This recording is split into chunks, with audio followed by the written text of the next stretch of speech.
Hi everyone, welcome to Gallant IAS. So let's discuss a few questions from Indian Polity today. Consider the following statements. An amendment to the Constitution of India can be initiated by an introduction of the bill in the Lok Sabha only. If such an amendment seeks to make changes in the federal character of the Constitution, the amendment also requires to be ratified by the legislatures of all the states of India. Find the correct statements here. So regarding amendment, see, to initiate an amendment, the bill can be introduced either in Lok Sabha or in Rajya Sabha, not an issue. It can be given by a minister or even by a private member, not an issue. And prior recommendation of President of India is not mandatory. Clear? And once the bill is introduced, it has to be passed separately by a special majority in both the House of the Parliament and is sent to the President of India for assent.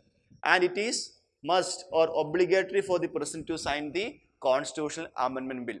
The question here asked is that it can be initiated only in the Lok Sabha only. No, it can be introduced either in Lok Sabha or in Rajya Sabha. So one is a wrong statement here. See, second one, if such an amendment seeks to make changes in the federal character of the Constitution, the amendments also requires to be ratified by the legislatures of all the states of India. No, if the federal relations or the central state relations is to be altered, then first of all the Parliament has to pass it by a special majority. Then at least half of the states must approve it by using a simple majority. Only the support of the half of the states is mandatory for a constitutional amendment bill which alters the federal provisions of the Constitution. So here it says that it is support of legislatures of all the states of India. No, only half of the states is mandatory. Clear? So since both the statements are wrong here, our answer becomes option B, that is neither one nor two. When a bill is referred to joint sitting of both the Houses of the Parliament, it has to be passed by. So first of all, what is joint sitting? When there is a provision of deadlock. There is a deadlock between the passage of bills between the Lok Sabha and Rajya Sabha.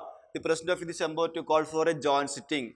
And the members of both Lok Sabha and Rajya Sabha sit together and discuss and deliberate on the bill and they put to vote. In that voting, which majority is required is asked here. A simple majority of members present and voting, 3/4 majority of members present and voting, 2/3 majority of the houses, absolute majority of the houses. It is a simple majority. So, a simple majority of members present and voting of the total membership of Lok Sabha and Rajya Sabha, that is not total membership, the simple majority of members of Lok Sabha and Rajya Sabha is required to pass a bill happening under the joint sitting. Answer is option A. In the context of India, which of the following principles are implied institutionally in the parliamentary government?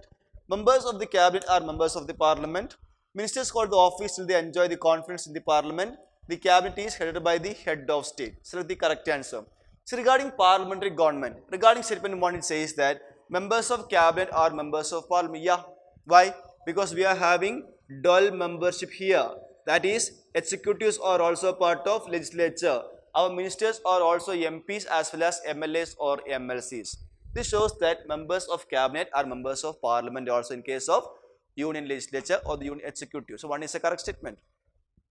Ministers hold the office till they enjoy the confidence in the parliament. Yes. Why? Because first of all the PM has to show the majority support in the lower house of the parliament. So as long as they enjoy the support of members of the Lok Sabha only, they can continue to hold the office. The moment the no confidence motion is passed, they have to resign from office. So here 2 is also a correct statement.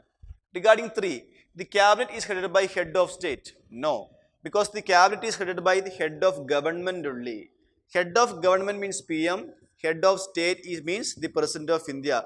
The cabinet is not headed by the President of India but by the PM of India only. So 3 is a wrong statement here. See, at least if you know third statement is wrong here, you can eliminate B, C as well as D and you can directly reach at the answer, that is option A, 1 and 2 only. Okay.